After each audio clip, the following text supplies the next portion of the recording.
Welcome back to the Governor's Annual Workforce Summit. It's our fifth. We missed one during the pandemic, but really pleased to be back here again on St. John. And time for our first panel discussion, which will be moderated by the chairman of the Virgin Islands Workforce Development Board, a topic he will be very familiar with, and that's why we chose him to be the moderator. And it's all about what the workforce will look like beyond where we are today in the very connected world. How much more connected could it get, Chairman Carty? I'm not sure, but hopefully you and the panel will be able to shed some light on that. Really looking forward to the discussion. Welcome. Good test. Can you hear me? Good morning, everybody. Good morning. So my name is Michael Carty, Chairman of the Workforce Development Board. Test. Can you hear me? Test.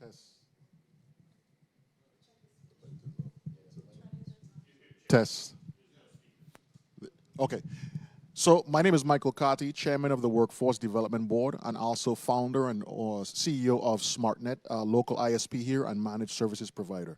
I have a great panel of guests here with me today, and we'll be discussing the future of work, which is something that we all should be interested in understanding. Where do we go from here based on where we are today, and where is the world headed? So I'll have my guests introduce themselves, starting from my far left, and come on the way up. Good morning. My name is Angelo Raimondi. I am from Coral Bay, St. John. I currently am employed at the Virgin Islands Port Authority as a harbor pilot. I went to Texas A&M University for marine transportation. I worked in the oil and gas industry offshore for about 12 years. I've sailed ships all around the sea. I currently hold a Master Unlimited Any Gross Ton license for the U.S. Coast Guard. Good morning, everyone. I'm Tregenza Roach, Lieutenant Governor, U.S. Virgin Islands. I think that many people in our community do not know the range of responsibilities of the Office of the Lieutenant Governor, and so I like to share them whenever I get the opportunity. We are the second highest generator of revenue for the government of the Virgin Islands. Our contribution to the general fund comes in somewhere like $121 million each fiscal year. We are responsible for all divisions that deal with any land transaction in the territory, whether they be the cadastral records and mapping, the recorder of deeds. We do all of the functions related to the formation of corporations, LLCs, through our trademarks and corporations division. We're responsible for the passport agencies in both districts. We do the geographical information systems where we do the mapping and right now we're currently engaged in the street addressing initiative, which will produce an urban grid for the territory, unlike anything in the Caribbean. And we're slated to finish St. John at the end of this year before completing St. Thomas and St. John and St. Croix next year. So we're pleased to be here, a part of this conversation, and look forward to the discussion. Great, thank you. Go ahead. Good morning, everyone. It's actually so lovely to see all of your faces, so thank you for coming. I'm Dr. Hadiya Soar. I am a philosopher who, of course, is from St. John. I also am the president and co-founder of St. Johnco, the St. John Heritage Collective, and I also own a boutique consultancy and art advisory firm called the Ouroboros House. I also like to say I'm a product of St. John entrepreneurs. I come from a long lineage of small business owners on this island. And so as their descendant, I also serve on the governing board of Love City Car Ferries Incorporated and on the governing board of Virgin Developers. Thank you. Great. Thank you guys for those introductions. So I'll start off with an overarching question for you guys, right? The Virgin Islands and the global world is going through a new era. On the global side, we adopting technology, automation, AI. On the local side, we're recovering from storms from 2017. We are seeing more activity now in construction and development than we've ever had. It's a transformation. But my question to you is, with these two eras and these two changes happening in parallel, are we in the Virgin Islands as a people and a culture going through a renaissance, or is this our last great walk in the sun? Lieutenant Governor Roach. Well, I don't really want to think it's our last great walk. You stopped me there for a minute. I think we will face peculiar challenges. Yesterday, we were talking about how our workforce involves, 5 different generations, all coexisting or trying to coexist within this framework. So I think there will be challenges because who we are in that culture stands in some contradiction to where I think people would want us to go. For instance, we are an oral culture, right? We are a people who are accustomed to dealing with one another face to face. We come from a market-driven economy where the engagement is personal. And so it's particularly challenging, for instance, even if you just think about the many ways that we communicate digitally. When somebody sends you a text or an email, there are no visual cues. There are no body cues to meaning. And so we are left to interpret just what's on the paper in some instances. And we have people who are speaking different languages. Not only recognized languages like, say, French and Spanish, but the Creoles as well, that are languages as well, but come into play in our context much more so than they will in other places.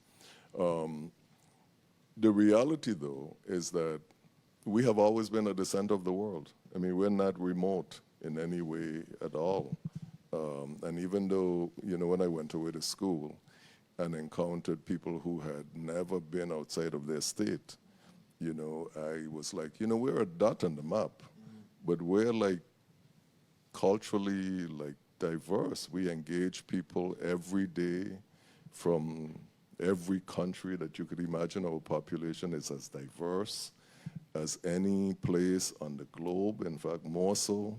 On St. John, I met a man from Serbia who had moved here, and I was like, Serbia, how did you get, and one from Croatia at one point as well. So we have to change, but I think the challenge is we want to be recognizable in the change. We want to, those things that are particular to us that have made people want to come here over centuries, not just recently, we want to maintain that as well. So I think we will face peculiar challenges, but culture is not stagnant. Culture is, it has to evolve because we don't want to become obsolete. But one of the points that I think I will always like to stress is I really do believe that all people want the same thing. Like everybody wants the same thing. No matter what race you are, no matter what culture you come from, everybody wants the same thing. And in the workplace, we might be dealing with people who speak different languages. When I say that, I also mean digital. Correct. But we also have to recall that their desires are the same. I've never, you look at yourself in the mirror, but you see yourself in one way. I'd never imagined that when we are talking about this workforce that I represent the the one going out. The seasoned baby workforce. boomer is one. I was like, what? I'm the one going out. So there's one there and then all these coming down. But I always think about where I was at 18. What did I want to do at 21? What did I think about my career goals at 25? And so when a young person comes into this sphere, I just have to be patient and think about what I wanted. I didn't necessarily want anybody to tell me that I would have to do this for decades before I could do that. It happened because that was the reality, of the time. But that was not my expectation. And so I think There are challenges for us to just understand that no matter who we're working with, everybody wants the same thing. They want fulfillment, they want to know that they're doing useful work, they want to know that they're going to be paid properly for their work, they want to know that they're going to be working in an environment that is safe and healthy and that has opportunity for growth. Understood. So, Dr. Sewer, you mentioned in your introduction you kind of into philosophy as well too. So I'll ask you that same question. What do you see for us as a culture in this transformation, locally and abroad? And do you see us getting lost, or do you see us maintaining some of it? I really love this question because it forces us to make a decision about who we are and who we want to become. And so I would say that we are absolutely going through a Virgin Islands renaissance, in part because I'm an optimist, but also because our survivability depends on our capacity to imagine the future that we want to inhabit and to come together to do the work to actually design that future. And so one of the things, of course, we know about St. John is that we are a 21 square mile island, and over 2/3 of this island belongs to the Virgin Islands National Park. And so for us, that has created a lot of challenges in our infrastructure, but also in terms of the cost of living and so on island. And so to be in a moment where the digital economy is growing at the rate that it is also presents so many exciting opportunities for Virgin Islands entrepreneurs to really be able to chart a pathway forward. And so I know that the United Nations and the World Bank both said that, of course, the digital economy is about like 15 to 20% of the world GDP, but it's growing 2.5 times faster than the physical economy.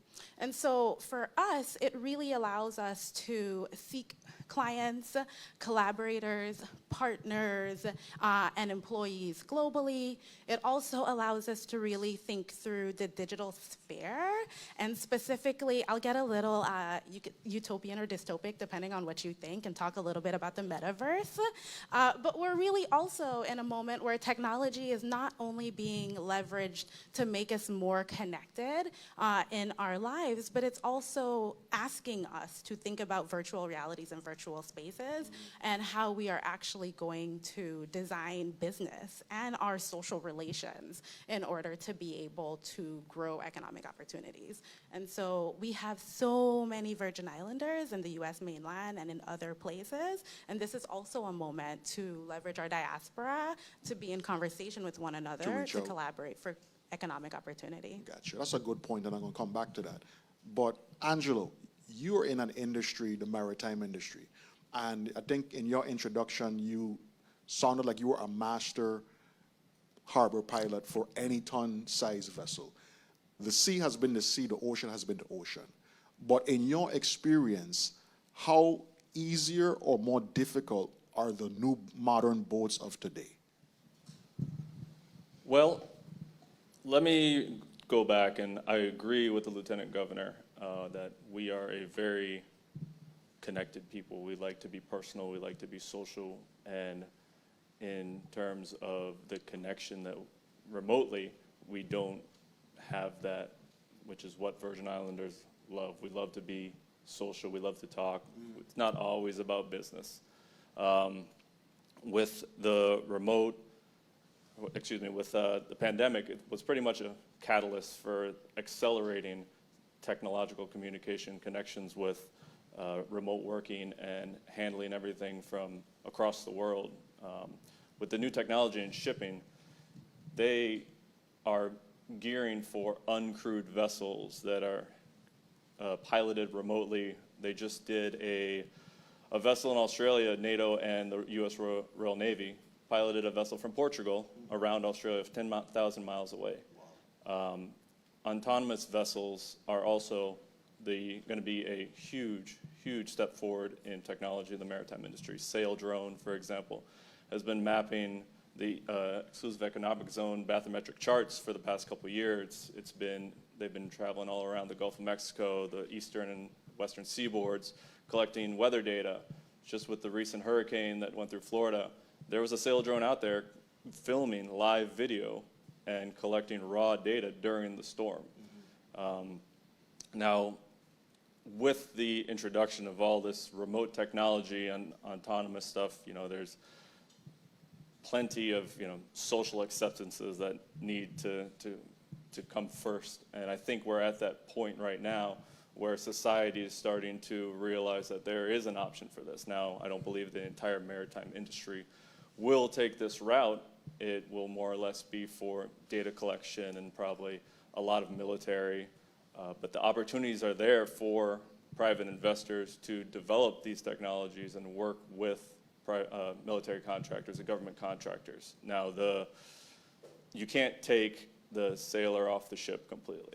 There will be unmanned vessels, uncrewed vessels all over the world, but instead of just taking it and being completely autonomous, the navigation crews, the masters, the engineering crews, they most likely in the next 20 to 30 years will be solely based on shore, working remotely, monitoring all this with using AI to help them assist troubleshooting and voyage, anytime you have to deviate from your voyage, creating more efficiencies in the route.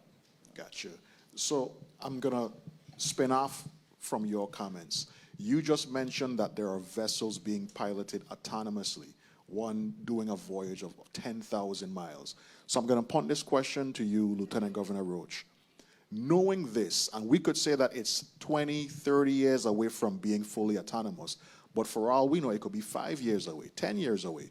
And going back to us as a culture here, do you think that there should be any policies in place to protect the traditional worker while at the same time embracing new technology? Because sometimes policy could restrict innovation, but at the same time, you have to protect the traditional worker. Like if tomorrow McDonald's was to say, we're fully autonomous, what happens to all those workers? And what do we do as a people or as a culture that may not be pacing or outpacing that development? What do we do to protect those workers?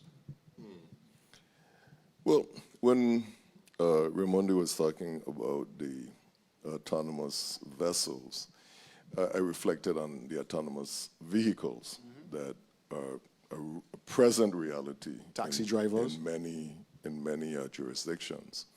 And I attended a conference a few years back, and one of the seminars was the legal issues resulting from these autonomous vehicles and the fact that they're coexisting with manned vehicles on the road. It's not like all are automated and some are not. I think we do have to think about new careers, new strategies, different positions. I mean, if I just reflect for a second in our division, we've been reviewing job descriptions. In some of our government agencies, these job descriptions have never been updated since they were created. So the reality of changing the approach to job creation or what this economy will need and making sure that we are doing that, I think that's a bigger challenge. Gotcha. To me than protectionism. I think we have a time to, it's sometimes good fortune and sometimes it's not, that we're sometimes on the tail end of change. But I think it does give us an opportunity to prepare for it. But I think that's what we have to do. We have to evolve in many different capacities to prepare for what will come. What is to come. Yeah. With evolution requires education. And Dr. Sewell, I'm going to punt this over to you now. You work for the University of the Virgin Islands, is that correct? Not at this time. Okay, understood. But you are a doctor, did a PhD, so you're well versed in education.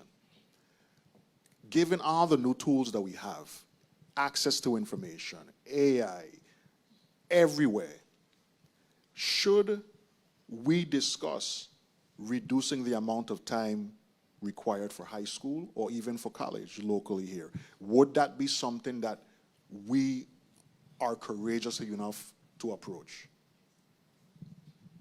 That's a really compelling question. And in part, I'll say that whether the amount of time that students spend in an academic setting should be reduced might perhaps be a question best addressed by people whose expertise is in education and curriculum development a bit more specifically. But what I would say is that there are just so many opportunities for our young people to engage in digital literacy, in learning about the world around them, and also in about seeing themselves as drivers of technology. I think often when we have conversations about our community, we often frame ourselves as people who are reacting to technological innovation. And I really think that it's important for us and our survivability to be able to position ourselves to be advancing technological development. And so whether we look at the data and find that students spend more time in the classroom, or whether we look at the data and find that actually it's important that they spend less time so that they can spend more time engaging other learning opportunities, I think what's really important is that there are opportunities for them to develop their interests, develop their skill sets, to foster well-being, and also to foster connection, because what we're seeing in increased screen time for young people is quite troublesome when we think about the mental health impacts, the emotional impacts of that screen time. And so as we advance technology, we also have to look for opportunities for meaningful connection and for students to not be too negatively impacted by the digital arena. Understood. Angelo, what's your take on this? Reducing the amount of time in school by accelerating learning using these tools. There is no replacement for hands-on experience in our industry. You have to train. You can't learn everything from remotely. You can't learn everything from a book. In the maritime industry, there are strict standards for training and certifications where you must acquire a certain amount of hours before you can proceed to the next step. You must take classroom sessions with hands-on proficiency training. You're tested at the end of it. And kids today, I agree with Dr. Stewart, the data needs to be looked at with screen time that they're spending versus actually being out there and learning hands-on and experiencing stuff. Everybody learns differently, in my opinion. I'm more of an experience-based learner. I can read something 1,000 times, and until I actually do it physically and walk through it, I don't fully understand it, which when it comes to my industry, that's part of the learning process and the certification process. They teach you the book stuff, and then you get the hands-on stuff. A lot of kids that I know grew up with were not the best in school. They didn't latch on to some of the teachings that were in the classroom. But in the field and when it came down to hands-on, that's where they excelled. And I think there can be ways where both can be achieved, where you can have people experience more in the real world and shorten time in the classroom itself. That's a good point. And I'm going to ask you this, Lieutenant Governor Roach. How creative can we get as a territory with our policies to experiment with ideas like reducing high school from 4 years to 2 years or 3, or do it at your own pace? Can we do that? Do we have that flexibility to experiment with those types of ideas? Yeah, absolutely, because education really is a local matter. We have our Board of Education that is really the entity that drives policy for the Department of Education. And I think I would like to see more young people on the Board of Education to inform their policy making. But I also think that in some ways we have already reduced the amount of time you spend in high school, because we have this, I think there's now a new program introduced where you can earn your associates while you are in high school, and the opportunities for you to do college credit as well, when at least you got a jump start on the tertiary level of education. I think that there are lots of opportunities for changing this idea that the point that everybody does not learn at the same pace, and so everybody doesn't have to sit in a classroom for the same length of time.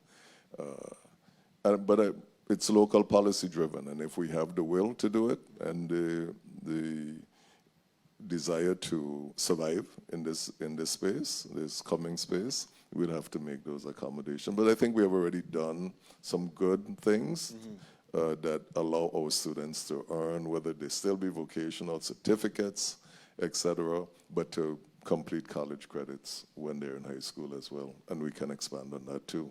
Understood. I'd like to hear that for sure. And any topic that we have to accelerate the pace of learning will be important for all of us. What that now brings me to is digital equity. Not necessarily like we've been talking about it. You know, for years we was talking about getting the internet everywhere for low cost. But we are in an era where digital equity now stands to how much can you afford these tools, or what tools can you afford compared to someone else? Like, what if we hit to a point where all this free information is no longer free? What if good information needs to be paid for? How do we maintain some type of equity with what everyone here has access to? Now, Dr. Sewer, I'm going to punt this over to you. From a philosophical standpoint, how do we create that equity? How do I not be able to purchase a better AI than you to give me a huge advantage over everyone else? The question of equity is so important on so many different levels and registers. And one of the things that I'll say is that when we talk about AI, it's not necessarily even a neutral technology, right? So we know that there are algorithmic biases that go into the selection and the use of the data that's also being used to train the AI.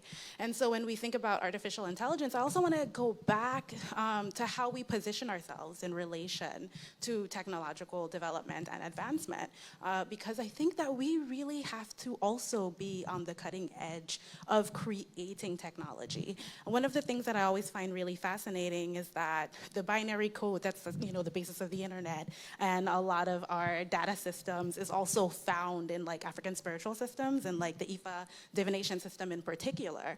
And so there is a way in which we know that historically indigenous people, people of African descent, also have technologies, also have technological systems, but don't necessarily have the same level of resources and don't necessarily have the same level of credence being given to the work that they have been doing historically. But to that point, are we embedded or familiar enough with those traditional systems to be able to evolve them digitally?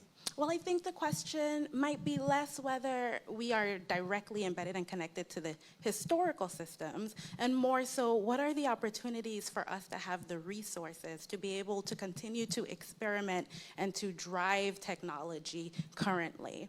And I'm going to use an example. There's a digital architect who I follow who's the descendant of people from Ghana raised on the West Coast. And he didn't go to college, got accepted to like MIT and pretty, prestigious institutions. Idris Sandu is his name. And instead, he went to the library. He went to the local library in his community, picked up books on coding, taught himself how to code, and then became a consultant for many companies and corporations and did impeccable work with what we would call like digital architecture. And so for us, there's like a lot of connections between the inaccessibility of a library on St. John, for example, and digital equity. We have to create opportunities at every level for us to be able to create and advance the tech. Good point, Lieutenant Governor Roach. Same question, but I want to add this as well.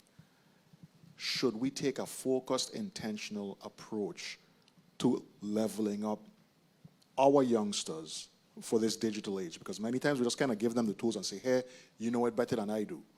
But I don't think that's the case anymore. So the question of equity, I think, is really an important one. We could talk about that for this entire day.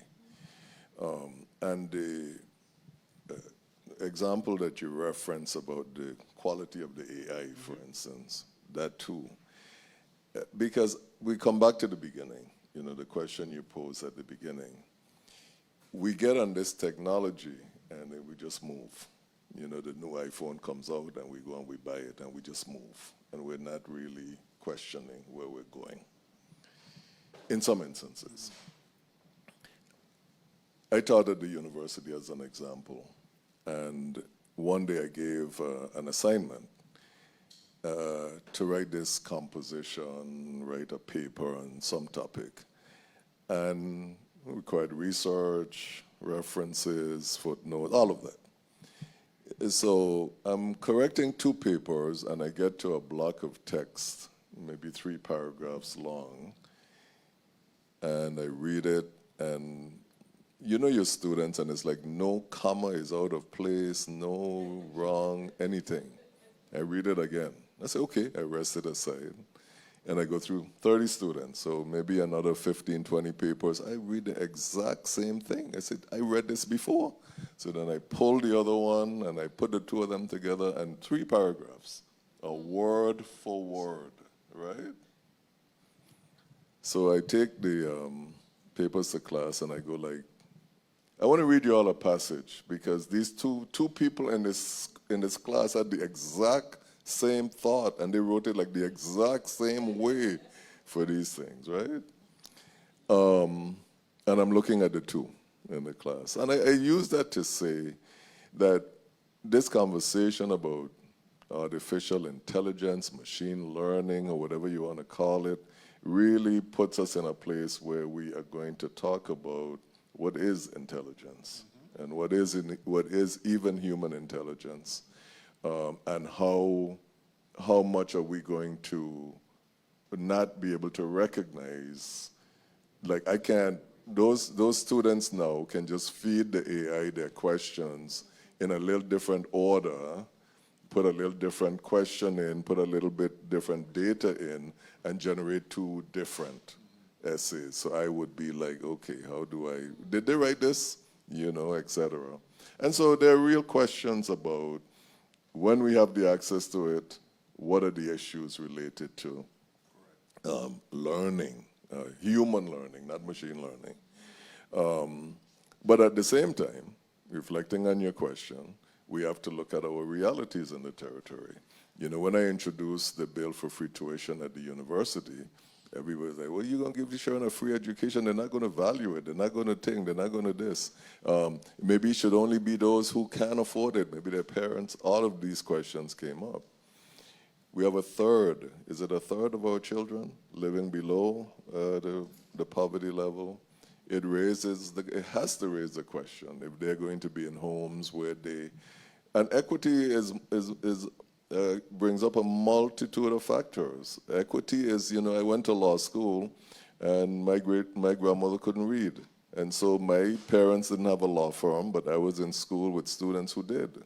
So now equity is about whether you give those students the access to the internet, access to equipment, but can their homes assist in their learning as well as in another instance. But I do believe, I believe that this country is going to come to the point where free tuition for at least a bachelor's degree becomes more a reality than it presently is. And the internet is going to be something that people have to have, just as they have to have electricity and running water. And as a society, the people who cannot do that on their own have to be assisted in getting there. And that has to be a social policy that we follow. Now, you bring up a good point with the free tuition, which we are pioneers in that area. But do you think the rest of the country may have to, not necessarily because it's good to do, but because AI is outpacing the learning of other individuals? In other words, let's give it away for free because the education they would have gotten at this institution with huge student loan debt is now readily available with them with this particular language model or this particular AI. So we have to give it away in order to at least keep traffic coming through the doors. Well, That's a very good question, but I also think that we have to be on par with other economies on the global scene that recognize that they have to invest in their workplace and in their young people and in their workforce in general. Good point. So you just bring up investment, and I'm going to point this over to you, Angelo. As a harbor pilot, if you had your own business, which you may at sea, do you invest in training new individuals to run your boats, or do you invest in the machines to run the boats themselves? Because you come to the point of competition. You may have the heart and the wherewithal to say, you know what, I want to train the next generation of harbor pilot. But your competition may be like, look, I want to invest in this machine that's going to run the boats for me themselves. What do you do? Well, you bring up an interesting point where you have, as a business owner, you have to look at your investment in your machinery as well as your people. And they work hand in hand, especially in the maritime industry. You could have the most high-tech vessel with every bell and whistle and AI piece on there, but if you don't have somebody that is willing to dedicate themselves to your company and is unhappy where they work or untrained, it's all going to fall apart. And if I were to pick between having the best of the best boat, ship, or the best of the best people, I'm going to go with the people every time, because the people are the ones who really create efficiency in the workplace. They are able to adapt quicker than machines are. They're able to understand new ways to work with each other. Everyone comes from different backgrounds. A lot of the issues with the AI and technology is, as stated before, it's kind of filtered algorithms on how it's developed and how it learns for itself.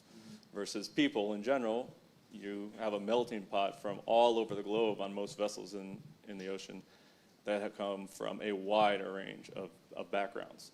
And all that together creates a far better product than the best technology in the world, in my opinion. True, true. Dr. Suwa, same question. Earlier when you gave your intro, you said you came from a long line of entrepreneurs. So what's your take on it? Do you invest in the man or the machine? I guess I'll say, as a business owner in the maritime industry, that we really love our community. And as someone, running a business that's a car ferry company, we don't just see it as, a profit-generating machine. We also see it as stewarding a legacy of maritime traditions on St. John. And so, our vessels are named after my great-grandfather, and he is not, of course, the first maritime entrepreneur in our family. And so, as a company, we've really actually invested in training the next generation of captains and having programs to allow young Virgin Islanders to be able to develop that skill set and advance in the industry, and recognizing that there's a stewarding of a legacy that has gone on for centuries in doing that work. And of course, we'll do our best to leverage technology to make sure that our vessels are safe and that they are accessible, and ideally increase opportunities for them being more environmentally friendly. But I think that it's really important to us to remain committed to, quote unquote, the human, and the Virgin Islands human in particular, and to know that we have played our part in making sure that the next generations of Virgin Islanders are able to continue doing that work. Understood. And I get that. And we always have to keep in mind, competition is out there. Because if the person next to you is not as nurturing or interested into the community, they're going with the machines, and they're going to be able to maybe out-efficient you and outprice you or underprice you. Lieutenant Governor Roach, I'm going to take this to you as far as on the government side. And let's take this to today. A lot of folks were working from home during the pandemic. And we see large companies in the States did the same thing, but now they're trying to bring individuals back into the office because they recognize that there's a secret sauce to having folks under the same roof, collaborating, talking with each other. However, we as a territory have a lot of folks in the diaspora that we're trying to bring back home. So we ain't trying to bring them in the office, we're trying to bring them back to the Virgin Islands. Could we do the reverse? Could we attract remote Virgin Islanders to our workforce, having them work remotely for our local government? Well, I have been fortunate to kind of see it on both sides. So we were considered an essential agency during the pandemic. So our offices stayed open. We did some changes in scheduling. We did half days, we did alternate days, reduced hours, and some remote work. But our offices generally were open every day.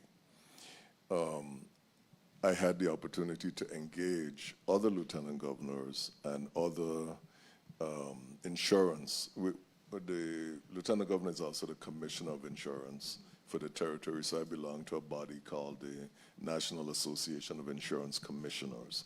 So two national bodies that I belong to, National Lieutenant Governors Association and the Insurance Commissioners. And in both instances, they were talking about the challenges of getting people back into the workspace. Because in my instance, you know, I have on one floor, I have my executive assistant outside the door, I have my legal counsel down the hallway, I have my chief financial officer just below the second floor, and the chief of staff is on the first floor. And I can say to those people, let's talk for a few minutes, and everybody comes up, we sit and we chat. If I had to send an email and sit to wait for one to get it and then respond and then the other and then pull all of these responses together, it would be more difficult for me. So I see the benefit of having people in the space. And if you can measure, if you have determined outputs that you can coordinate in terms of the remote work, that can work just as well.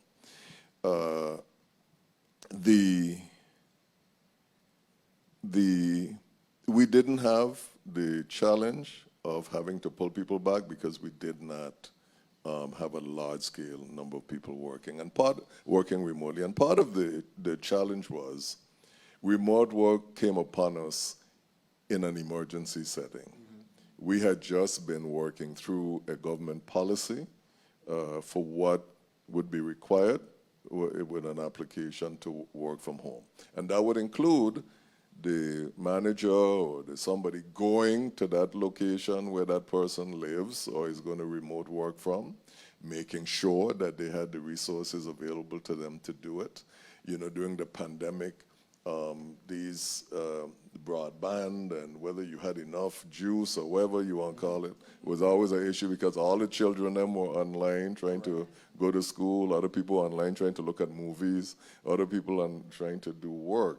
So there are lots of factors to consider, but I do believe the last community survey that I remembered at UVI, and that was a long time ago, said that we had probably about, at that time, maybe 60,000 persons living on the mainland who identify the Virgin Islands as their home. Wow. So it would be foolhardy not to think about how we can do that both ways, how we may attract people to physically return to the territory because we need people in the territory, and how we may capitalize on that. And we have done that in some instances because our tourism offices that were in other cities, mm-hmm. in other countries like Denmark or wherever, that is already happening. So in a sense, we already have in some way a model to look at to see what works and what can be improved. Got you. That goes as far as even considering talent as well too. And I'm going to punt this over to you, Angelo. Seeking talent. It's much easier today to find talent all over the world to work remotely than it is to find talent right here on the ground.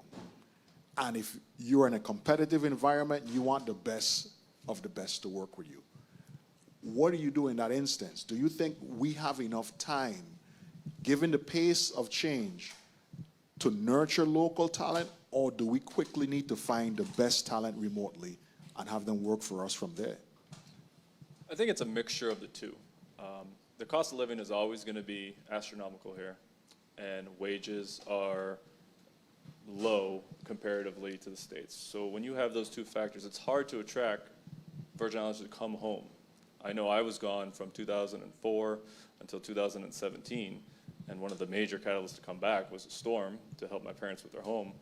And it was kind of a sign that, all right, it's time to come back and stay back and find your way and find something here. And thankfully, I was able to, work my way through the Port Authority and end up becoming, I was starting the maintenance department. I ended up a marine manager.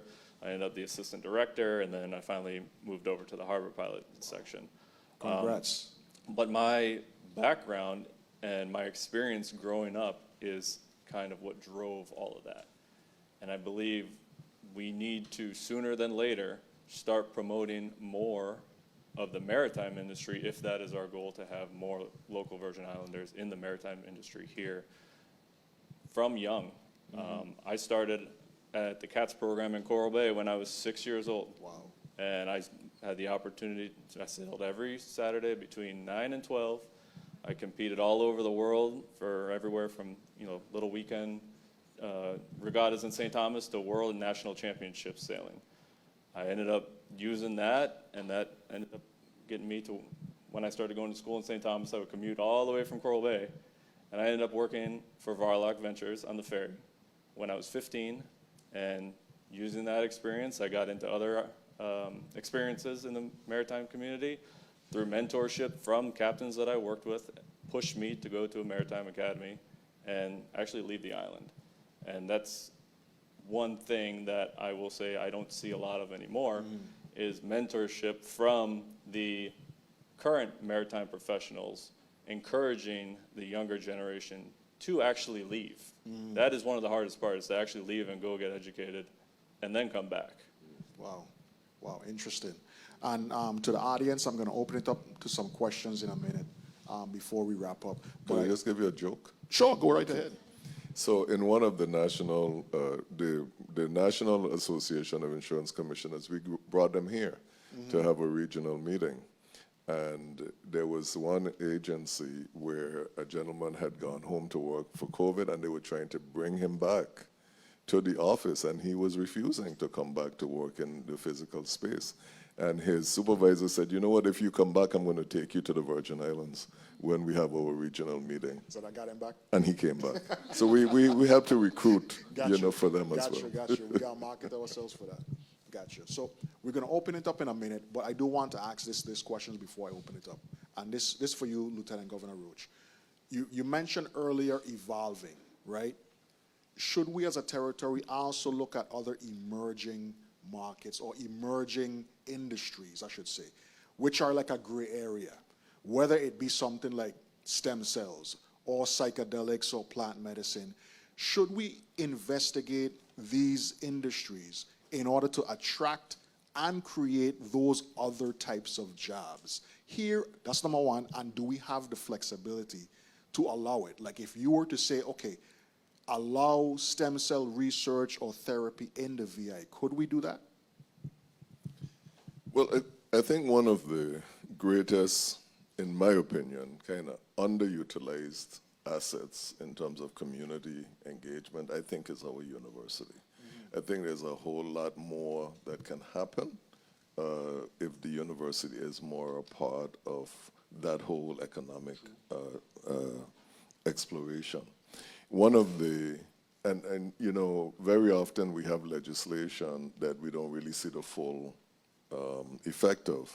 One of the, if you read the free tuition bill, one of the requirements is that there be a collaboration between the university, the Department of Labor, the Department of Education, I think there are 5 of them, to look at the needs of our economy to ensure that our university or whatever institutions of learning we have are really meeting that need. And I think that is an opportunity for that kind of exploration that you're talking about to enter into the conversation, because we do have to think about growing this economy in multiple ways. Correct, because even the use of psychedelics, for instance, when we talk about mental health, in the States, there are studies showing that folks that have suffered with mental health for decades, after a few treatments of, say, microdosing LSD or psychedelics, they have made more progress in a year than they did in 20. So things like that, if potentially allowed, even though it's a gray area, could attract a lot of folks to the territory for not just the therapy, but also other research and development. So I don't think that there's anything that restricts us from doing that. One of the limitations on the university with regard to, say, new industries involve cannabis. And I think a lot of institutions that rely on federal support and federal grants have faced the same challenge, that they are unable to do research on products related to cannabis because it's still a Schedule I drug from the point of view of the federal government. So that's one limitation there, but the kind of bioscience, that you're talking about, Correct. I don't see any limitation on us in terms of exploring that. gotcha. All right, so let's open it up to the audience right quick. Do we have any questions from our great audience? Microphone.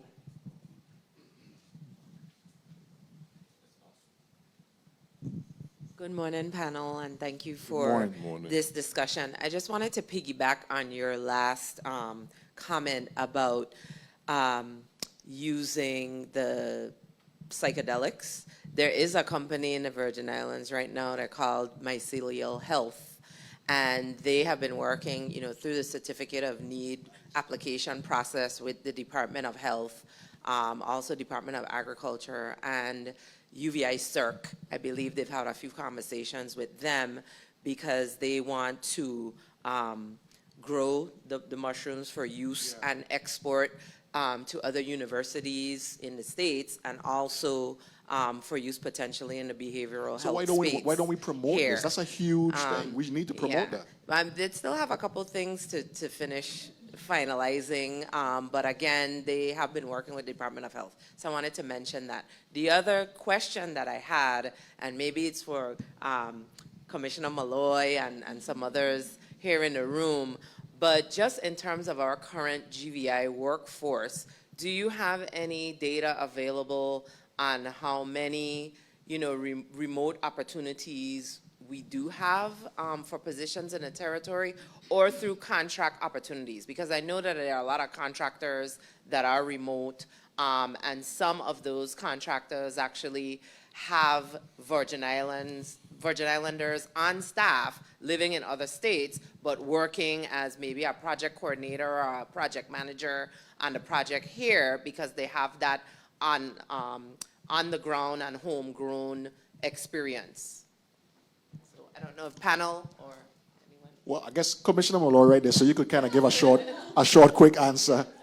A short, quick answer is good morning. Good morning. Those are some of the compliance nightmares that the Department of Labor is dealing with having some of the businesses not only have a presence off the island, but then have remote workers. But some of the challenges that you mentioned, we do have the capability of through our view system, being able to tell which jobs are remote external to the Virgin Islands. So on our Virgin Islands electronic workforce system, in the labor market section, you can get a lot of information. You just have to be able to navigate through the process. So when you hear me, when I spoke about how many jobs are available within the territory, I have to be very careful to exclude those remote jobs. Gotcha. Any other questions from the audience? Anybody, anything else? Okay. Oh, we have one.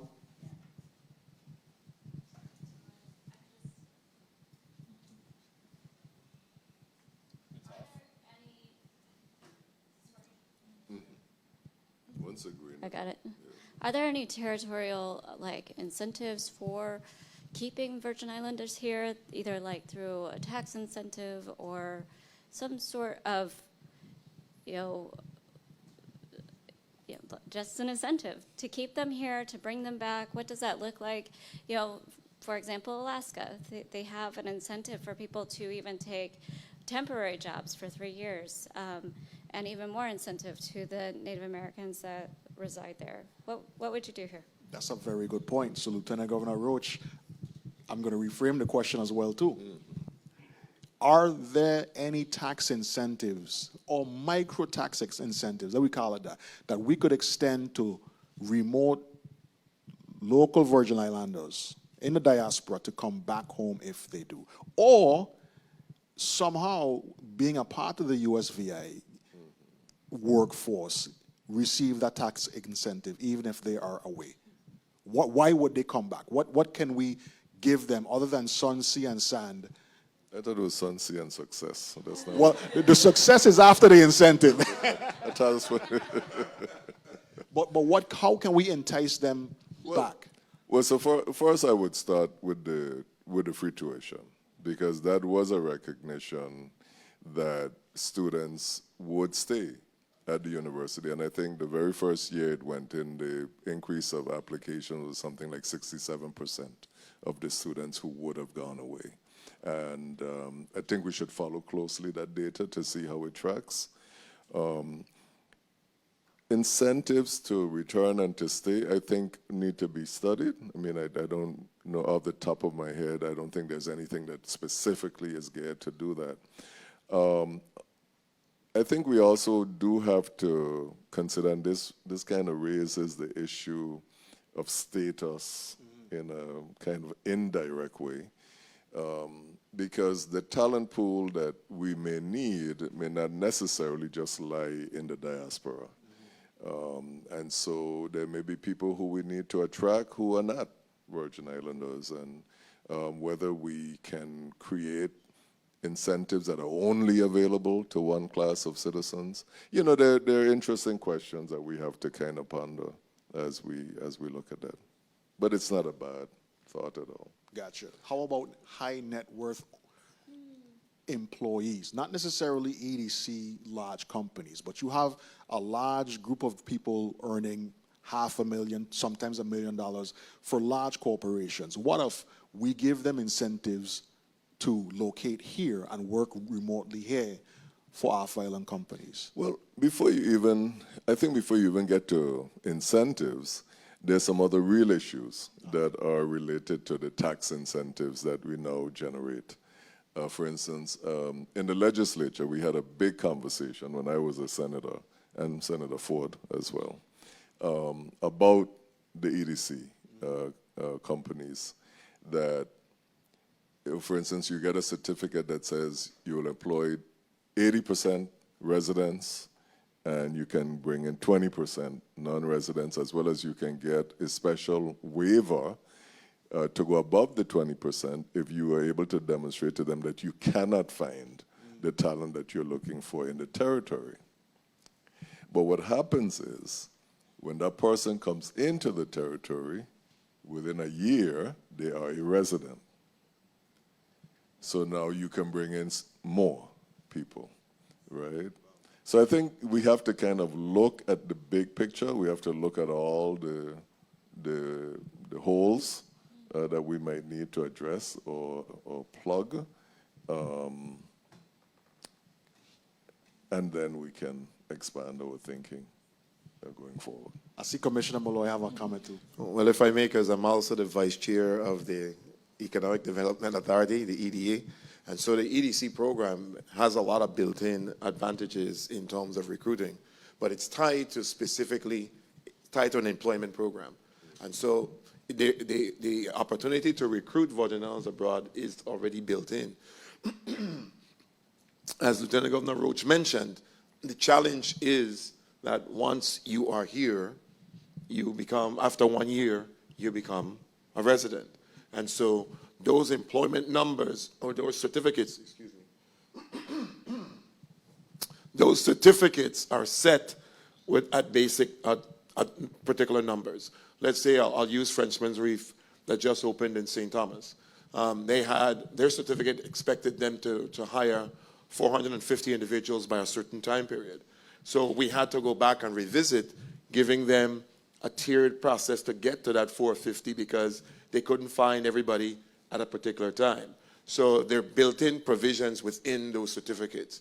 But again, it's tied to employment, and so they have to demonstrate that they can't find locally. They have to request for a waiver and have certain compliance requirements done through the Department of Labor before they can do that. And so we come back to that same point, because the Economic Development Authority should also be included in the university conversation with labor and education, because we should be able to track and say, okay, so this company said in 1985 that it couldn't find a something systems analyst. What have we done to make sure that that is no longer the case 15 years later? Are we still saying we need to bring in a person who has those skills that are still not here after 2 decades? And I don't think enough of that is happening.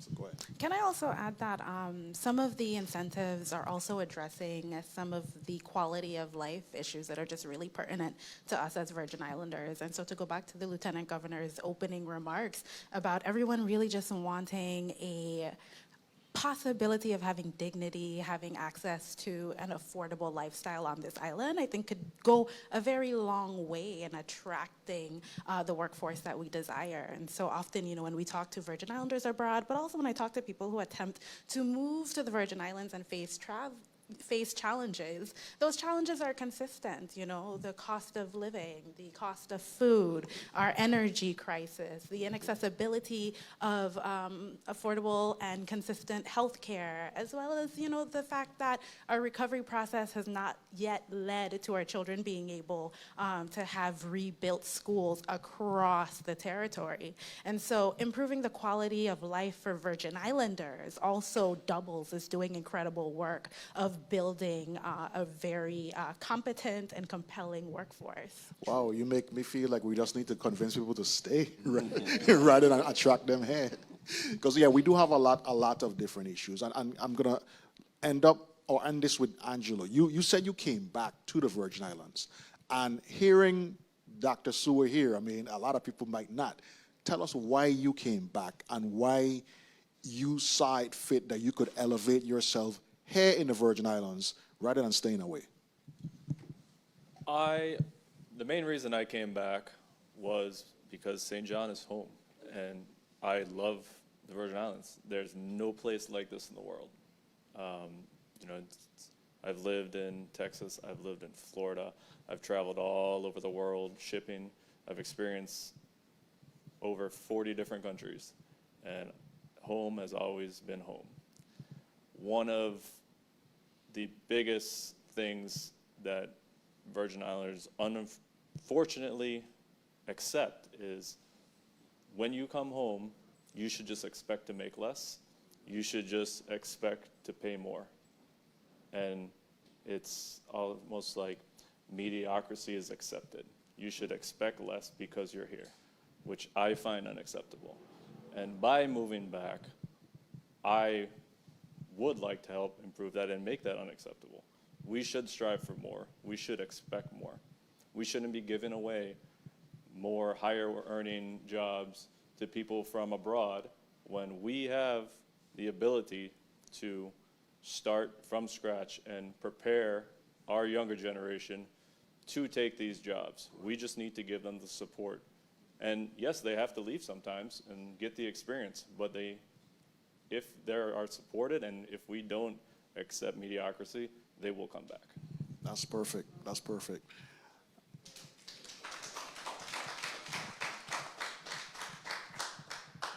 And honestly, that's going to wrap it up. But before we do, I'm going to ask if there are any other questions or comments from the audience.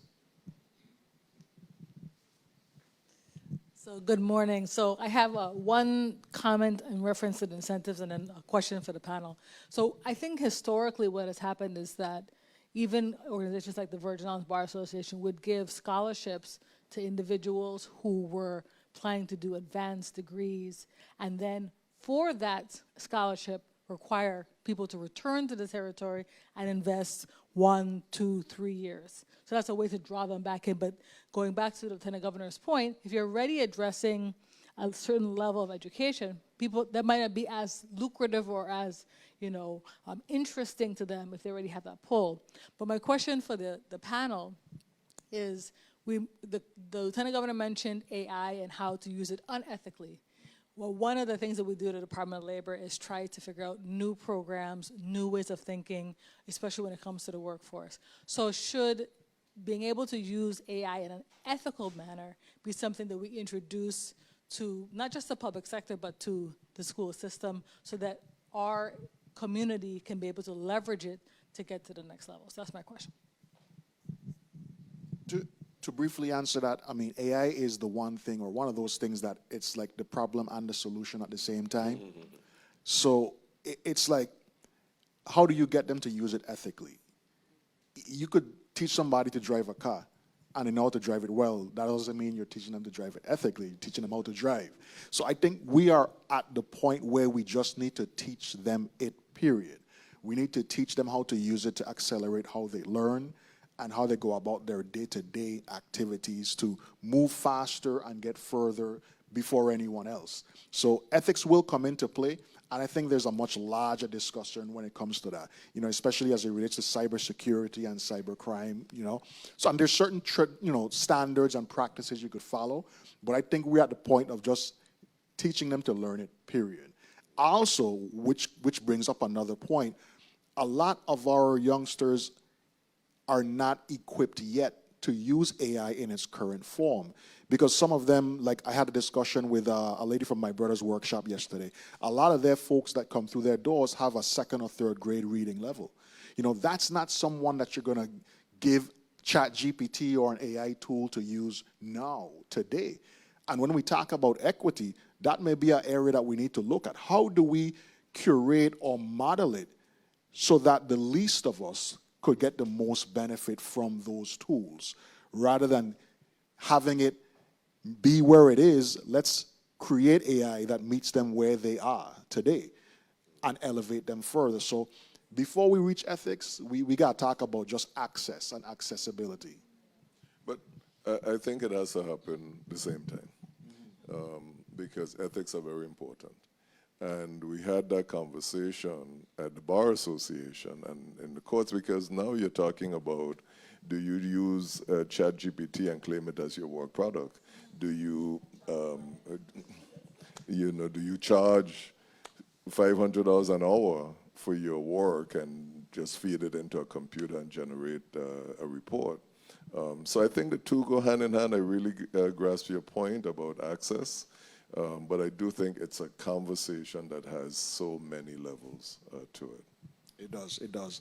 And we could probably go all day long talking about it, but Mike Fazio is signaling me for time. So again, I thank my great panelists. That's a great discussion. We do have to pick it up at some point. And thank the audience as well, too.